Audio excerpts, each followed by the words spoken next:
Good morning, everybody.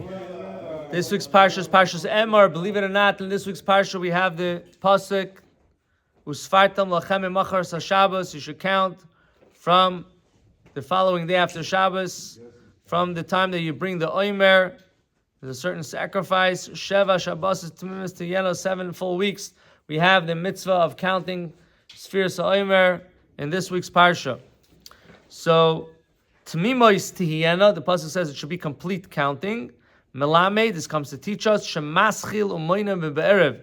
You start to count from the evening. Shim loikein, for not, if not so, einon Tmimois are not considered complete. We had this question, I think, this past Sunday, that why do we count Sefirat Haomer at night when most mitzvahs are done by day? So one of the explanations to this is also historically speaking. When the Jewish people left Egypt, when the Hebrews left Egypt, so they were expecting that the next day or that day itself, they will reach their destination and they will receive the Torah. The whole idea was to go out to receive the Torah. So the Medrash explains that when they left, there was a miracle that was happening, that they traveled a very long distance in a very short time. They were on the HOV lane.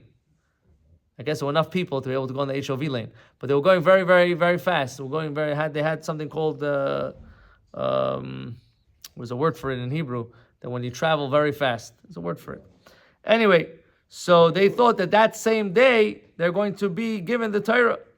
Came that night and garnished, already getting dark. So they went over to Moshe Rabbeinu and said, "What's going on?" Moshe Rabbeinu said, No, it's going to be in 50 days. We count. It's 50. So they heard it's going to be in 50 days. They started to count.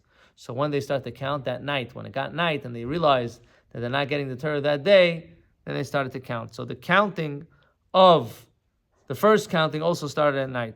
But the idea is that it should be complete counting, and the completion starts when it starts at night. You have the night and the day. One more point: night comes first, then comes day, to teach us that our job in the world is to take the night, to take the darkness, and to illuminate it.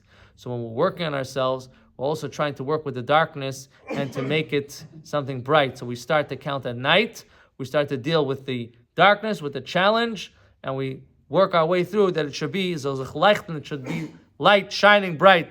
May we be inspired to do so till the coming of Mashiach B'kar Mamish. Amen.